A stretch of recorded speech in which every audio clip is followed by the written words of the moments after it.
Private equity firms are always searching for their next big deal. What can you do as a business owner to make sure your company is a target they can't afford to miss out on? Hi, I'm Nick McLean with 4 Pillars. I've been in the M&A private equity space for almost 20 years, and I have a lot of experience working on both the buy side and the sell side. I have a lot of experience raising money for transactions. Through this experience, I've been able to determine what companies do to help themselves really stand out, and also what business owners can do proactively to increase not only the value of their business, but the attractiveness of it. After all, if you can't get people to even take a look at your business, then they're certainly not going to pay you a big number for it. This is the latest installment of my ebook, which is available on Amazon that you can find in the links below. Without further ado, let's jump in.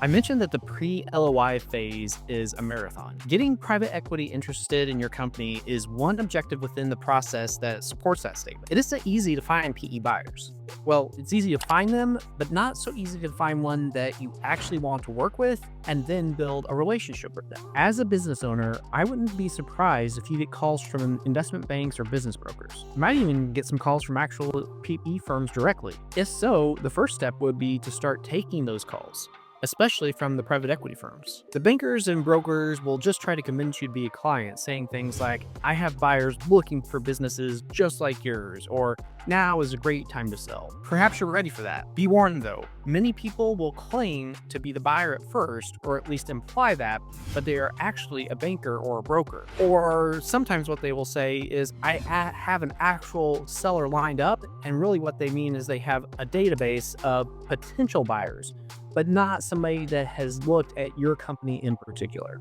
This task isn't an absolute must if you hire a sell-side advisor. However, my own preference would be to do a deal with a group that I know from personal experience, not one I met during a courting process, so to speak. It's a lot harder to keep up a facade over several months. Much easier to do that during the 1 to 2 months you would interact with a buyer during a sell-side process. Additionally, identifying private equity buyers is akin to finding new customers or suppliers. Some options for doing this include networking. In addition to meeting for coffee or lunch individually with people, some trade groups are effective. One of my favorites is the Association for Corporate Growth, ACG. This is a high-quality organization with all sorts of folks that work in and around M&A, private equity, etc. M&A attorney. As mentioned, I strongly advise you to hire an M&A attorney as opposed to a generalist. An M&A attorney will know numerous private equity firms. Accountant. This is a similar concept to that of the M&A attorney. Databases. Though I wouldn't necessarily recommend this, there are databases or subscription services that provide this type of information. They are costly though, with some charging $10,000 or more per year. Factors affecting valuation and or interest. It was actually my father-in-law that was the first one to use these words, to my knowledge. He said, sellers value the business based on what it could be. Buyers value it based on what it is. It's your job to make the perceived gap between those two as small as possible. I would say that there are 3 primary areas that the buyer will assess. The team. While the buyer is ultimately buying cash flow, they are counting on the management team to deliver that cash flow. Is your management team great? How do you know? Why do you feel that way? On the other hand, are there gaps on the team? If so, have you made any efforts to fill those gaps? Your people are your greatest asset. Or at least that is the assumption. A competent and backable leadership team is non-negotiable in most private equity transactions. PE firms want to see proven track records, strategic thinking, and a deep understanding of your industry. Demonstrating effective decision-making, adaptability, and a commitment to excellence are key to building confidence. It's not just the tangibles though. Highlight other qualities such as the dedication or passion of your team. Showcase not only your team's collective expertise, but also your ability to attract and retain top talent, which demonstrates a well-defined culture, strong employee engagement, and opportunities for professional growth. It's not just about financial fit. It's about cultural chemistry. Seek private equity firms whose values and long-term vision for your business resonate with yours and those of your key managers. Open communication, a collaborative approach, and shared ambitions lay the foundation for a successful partnership. Growth prospects. I talk about this in greater detail in subsequent sections, But if your prospective buyer feels as though your growth prospects are high, your business will be more attractive. I cannot overstate the importance of being able to articulate how you can grow the business. I also cannot overstate the importance of having these growth prospects fleshed out. Having good ideas is great, but don't expect to get a buyer salivating at just ideas. Financial. Within this bucket, the buyer will look at numerous different metrics. Some of those a private equity firm will look at are customer concentration. An almost instant deal killer is customer concentration. If one customer represents over 30% of total revenues, this will be a major cause for concern for buyers. There are probably a million good reasons why this customer will always stay or why you chose to grow with this customer, but it will hurt valuation at this stage. My advice would be to start well in advance of trying to sell your business to try to diversify your customer base. Learn more about customer concentration in this video. Variability of earnings. Rapid growth is not necessarily good. Buyers will always be nervous or wary of buying at the top. With rapid growth, some buyers will be concerned that the company hasn't demonstrated staying power at that level of earnings. If your company is demonstrating rapid growth, it behooves you to show that that growth is sustainable. EBITDA versus cash flow. The point to analyze here is what amount of EBITDA actually translates to cash flow. Even though companies are valued based off of EBITDA, at the end of the day, it is actual cash flow that matters most. The closer that EBITDA is to actual cash flow, the higher the multiple. EBITDA margin. Most private equity firms target EBITDA margins of at least 15%. When calculating your margin, make sure you use adjusted EBITDA, which will remove personal expenses, one-time revenue or expenses, and all non-operating income or expenses. Learn more about calculating margins here. Cyclicality. Industries in which revenues and earnings fluctuate from year to year due to macro factors are considered to be cyclical. Even though many businesses in cyclical industries make a lot of money, think oil and gas, most private equity groups aren't as interested in businesses in cyclical industries. If your business is, I would try to find those private equity groups that invest specifically in your industry. They are out there, just perhaps fewer in number. Switching costs. Though it's not always easy to quantify, buyers will at least attempt to understand how costly it is for a customer to switch suppliers. This is harder or more costly, obviously, with proprietary products. Switching costs can be increased in some cases, though, so I would encourage you to evaluate this. Watch my video on switching costs for more information. Project-based revenues. The more predictable the revenues, the more attractive your business will be. With project-based businesses, you essentially start each year with zero revenue. Sure, you might have some backlog, but the idea is that you have to win new business each year instead of relying on the repeat business of consumable items, for example.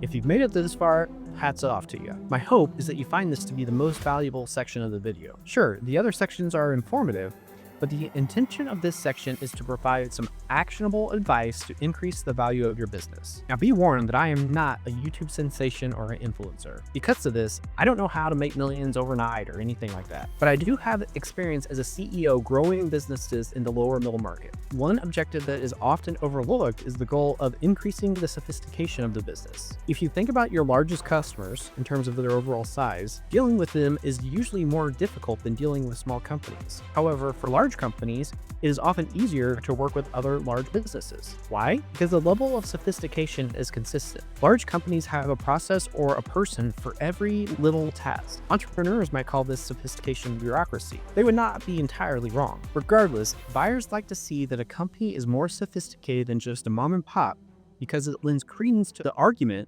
that this company has the infrastructure to grow and scale.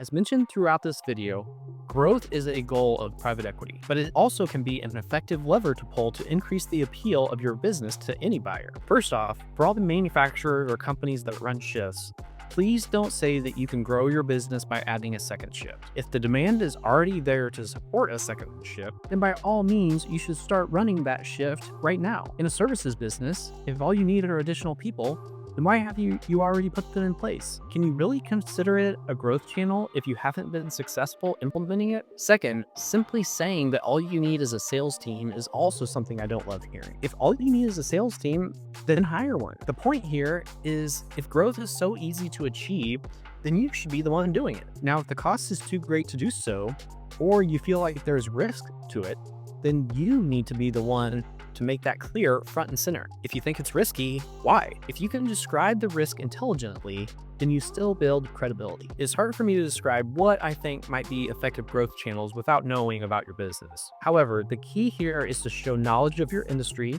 knowledge of your customers, knowledge of your competitors, and how that store of knowledge has helped you identify a gap in the marketplace that you can exploit. But be realistic as well.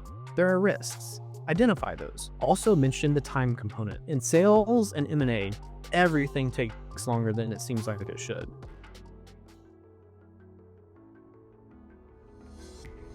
On one target we evaluated, the growth channels were numerous. Even though the seller had positioned himself as the ideal CEO, during the diligence process, we realized that this person was the prototypical salesperson entrepreneur. He suffered from shiny object syndrome, where each new customer or channel was the next shiny new object. For this reason, we were not as optimistic about the deal if he was the CEO. This was not a deal breaker for him though, but it was one issue of a handful that led to both parties parting amicably.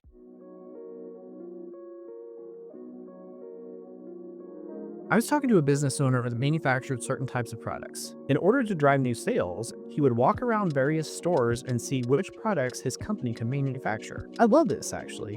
What an entrepreneurial spirit. Is it a repeatable process, though? Can you instill that type of problem solving in various members of your team? Probably not. Additionally, growth strategies need to be fleshed out. It isn't effective to say that you could land customer XYZ because they are similar to customer 123 if you haven't made any attempt at outreach. Similarly, saying that you could add a new service line because some of your customers have asked about it isn't sufficient either. That's great that your customers have interest, but there needs to be more meat on the bone here if you want to get a buyer excited.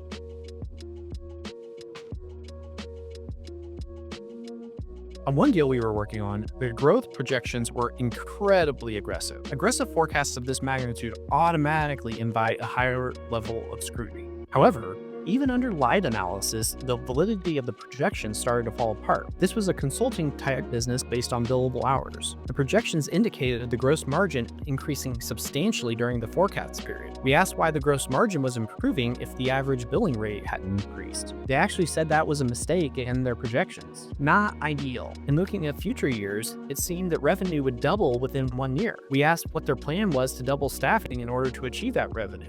Crickets. One of our investors said that it was literally the worst set of projections he had ever seen. Here is an area where we can take a page out of the startup playbook. There's a concept called the minimally viable product. The idea here is to create a product or service offering that has as few features as possible while still serving the basic need. This might require outsourcing labor or working with a subcontractor of sorts to be able to bring this MVP to your customer. But having that MVP would allow you to talk to your customer and see if they would actually buy that product or service and at what price. If the feedback were positive, that would definitely be the type of growth prospect that would get a buyer excited. If you want to learn more about the concept of an MVP, check out the Wikipedia page on the lean startup.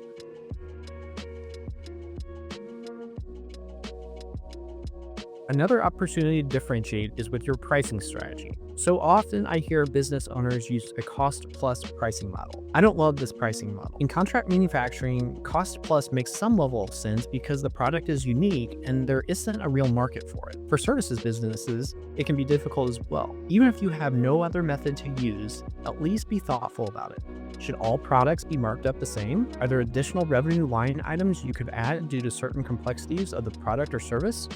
Include your pricing strategy as a differentiator and, ideally, be able to show positive impacts to margins.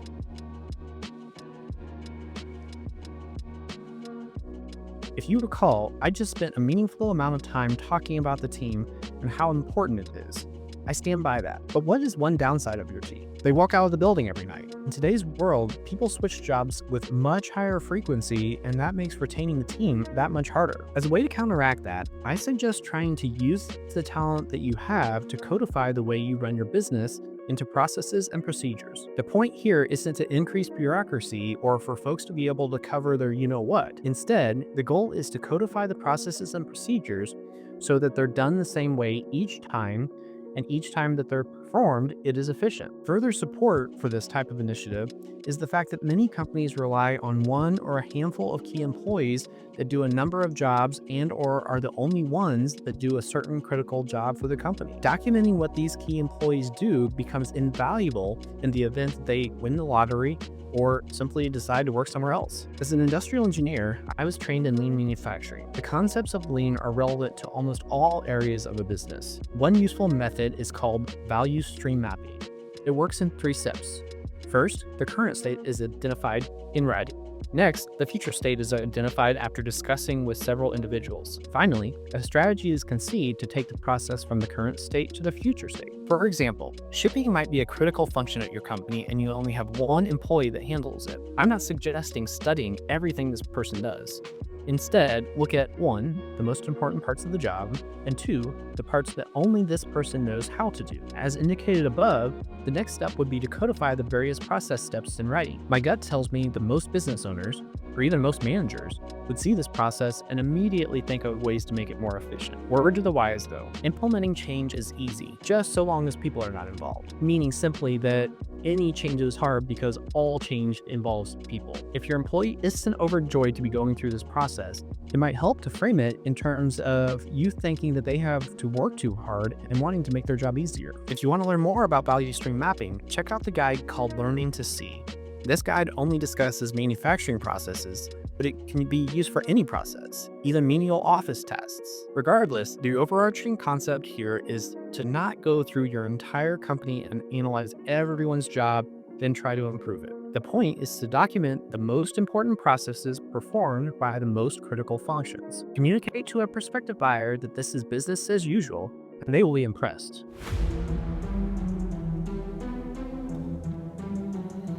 The next comment will prove to you beyond a reasonable doubt just how fun I am at parties, but it gets me really excited when I hear that a job or task is performed a certain way for a specific reason. So often folks don't know why something is done that way, other than that's how they were told or taught to do it. You know the old adage, that's how we've always done it. At a higher level, sometimes I talk to business owners that mention how they lucked into a certain customer or they bought a piece of equipment because it was so cheap and it worked out well for them. I'm not going to knock someone for this, but it's a much better story when I hear that they analyzed the market, identified a certain gap, and pursued it. How should you pursue a new product line? At one company we work with, the prior owner said that pursuing a particular line of business would be too expensive. They estimated millions of dollars in new equipment.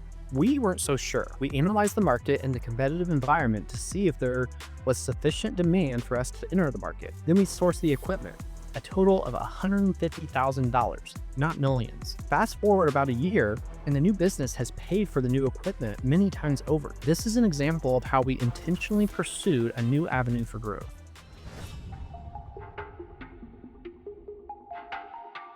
From time to time, I hear business owners say that they haven't ever had to spend $1 on marketing, that they've grown exclusively through word of mouth. Impressive. That being said, was it the best business decision? If an effective marketing strategy had been developed and executed, how much bigger would the company be? I've mentioned that growth is very important to private equity. Being able to articulate a marketing strategy to a prospective buyer is tremendously valuable. What's even more valuable is being able to show that 1, you've already started implementing it, 2, is producing positive results, and 3, those results will increase incommensurately positive with an increase in spend. What's more is that sales and marketing are tough to get right. Mistakes will be made. A private equity firm would rather you make some of those mistakes and have learnings to show from it, rather than leave it for the private equity firm to make the mistakes. Selfish? Yes and no. The yes part of the answer is rather self-explanatory. The no part, not so much. It isn't just about spending money or you doing the work and the next buyer getting the benefit. Instead, it lends credence to whatever you might have said about potential growth. I have often heard an owner say that it would be easy to get a certain piece of business. The follow-up question is, well, why haven't you pursued it? I usually do not get a very compelling answer. If you can show a meaningful path for growth and support that belief with time and money, you will get rewarded for it.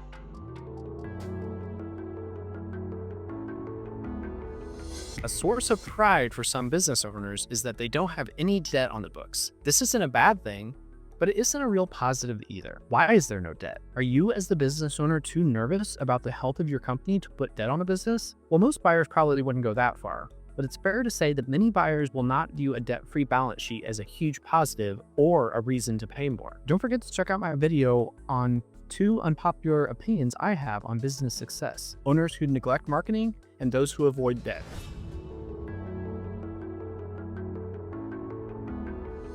It's important to get some objective feedback on what your business is worth. I don't encourage you to talk to your business owner friends. You will likely hear stories of 8x, 10x, or even higher. Those deals do happen, but typically only for very large companies. And call me closed-minded, but I'm not too swayed when I see a valuation report signed by a guy with the whole alphabet listed after his name. The more letters I see, the more skeptical I am. I don't want to begrudge folks that do this too much though, so I'll just offer an alternative path. What would really impress me as a buyer is one page in the marketing deck, discussed below, that lists a range of values based on a multiple of EBITDA. The multiple could be taken from a data subscription service called GF Data. GF Data is used by numerous private equity firms not only to assist in valuation on the way in, but to assess the value of their portfolio as statutory requirements dictate. Now, it's not guaranteed by any stretch that you will get the values that GF Data report, but at the very least, you'll have an objective anchor on which to base discussions and/or negotiations.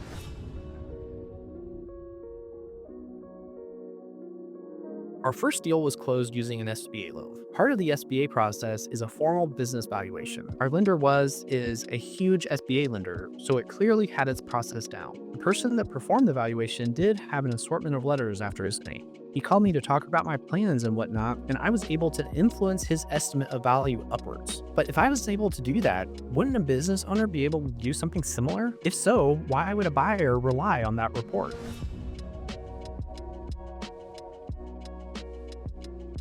Continuing on the theme of increasing the perceived sophistication of the business, you're going to need more than just a marketing deck to put your best foot forward. Some of the items in this section will require a lot of work. What is interesting though, is that I think preparing this information is helpful even if you don't plan to sell. Please note that what is discussed below should not be shared before executing an NDA. If you or the prospective buyer does not want to sign an NDA, then one option is to create a slimmed down marketing deck. Having an NDA in place is far preferable though.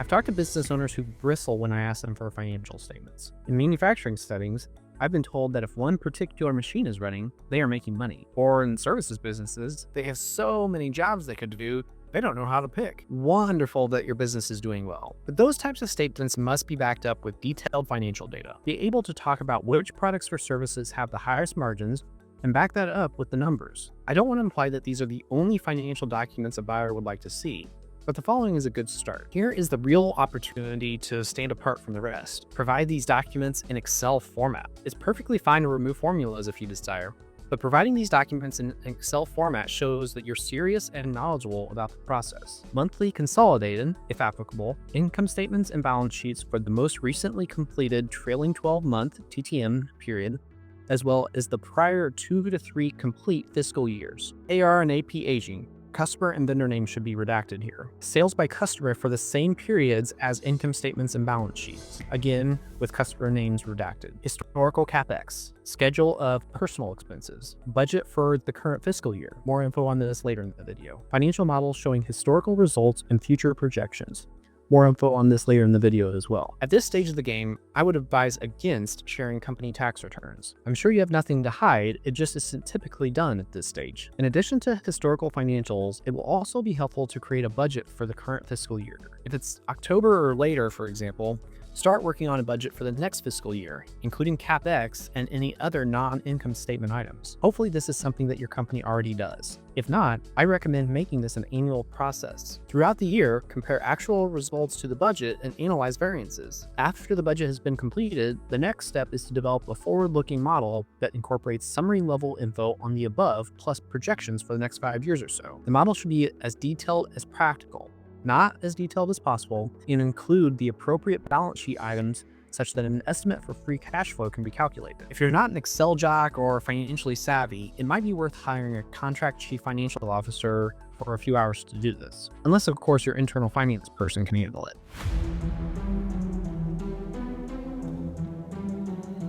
We were looking at a company and the deal was taking a long time due to new work that the company was eligible for. The magnitude of the new project was transformative in nature, so it made sense for all to wait. Even without this new work though, substantial growth was projected. Since the deal took so long, we had the benefit of getting revised projections and being able to compare them to prior versions. On at least 2 different occasions, the actual performance missed the projections by very substantial amounts, 30% or more in some periods. These misses hurt the credibility of the team.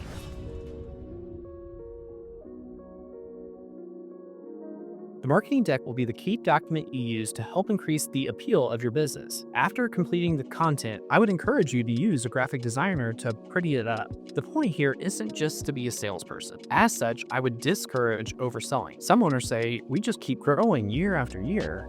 Then when you look at the financials, they tell a different story. Be objective about your business and let your analysis be a key highlight. Here are the sections I would recommend including in the marketing deck. Cover page. Ideally, this will show a glamour shot of the company in some form or fashion. Executive summary. This might include a short company description, a summary income statement, company strengths, and current areas of focus for growth and/or improvement. Financial section. In addition to a historical income statement, show insight and analysis, e.g. trends, industry averages, sales from new products and/or customers, and/or new equipment, etc. It would also be helpful to see trends in key performance indicators, KPIs, industry info on significant competitors, actual and substitutes. This is another area in which you can really stand out. Many business owners I talk to indicate that they know all of their competitors. That is rarely the case though. Remember how I said some business owners don't market? Well, file those types of owners in the category of potential competitors that you don't know. In terms of substitutes, what do your customers do if they don't use you? Sometimes a company's biggest competitor is the customer's option of doing nothing.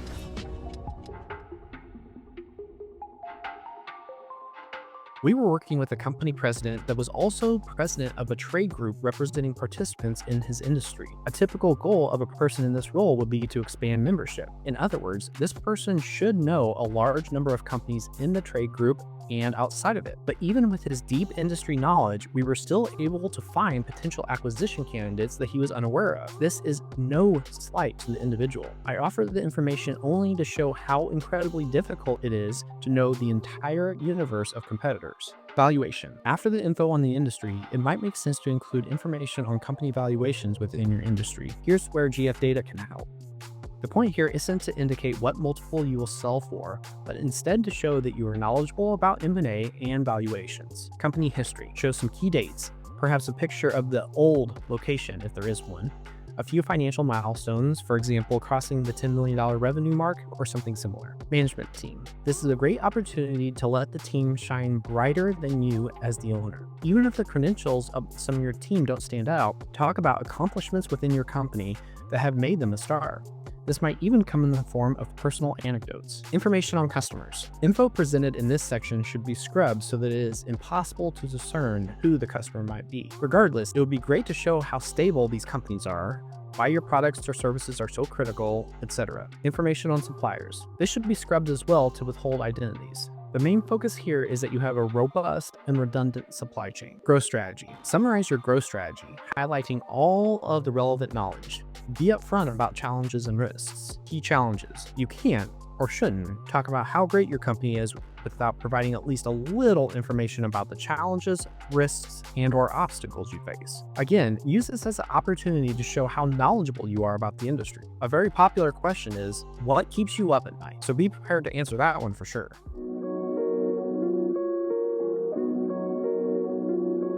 When I was working for a larger company, a long-tenured employee struck up a conversation with me, a relative newcomer at the time. The comment was that it was entertaining when new folks came in because new folks think they have all these good new ideas, but they aren't really new or good. Instead, the old guard had already thought of them and found that they didn't work. I don't like the phrase, "we've always done it that way," and I also don't like the phrase, "we tried it that way and it didn't work."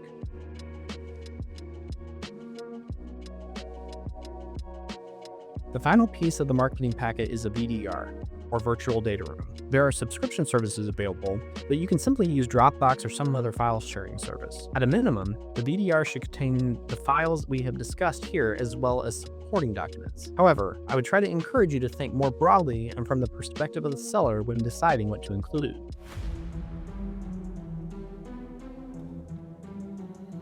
1. Work toward the mindset that trying to make your company attractive to private equity will not only accomplish that goal, but also make it attractive to virtually every other buyer and make your business stronger as a whole. 2. Increasing the attractiveness of your business isn't about putting lipstick on a pig, so to speak. Sophisticated buyers will see through this. 3. Improving your business, pursuing growth, etc. takes a long time. Start early.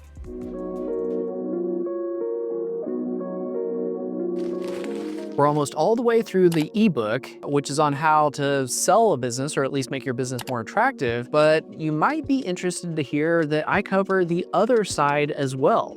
In a course that is recently released, I talk about all the processes from soup to nuts of how to buy a business. This is based off my experience in buying 8 businesses over the last 8 to 9 years. If you'd like more info about that, check out the link below. Regardless, thanks for watching and looking forward to seeing what you think about this one.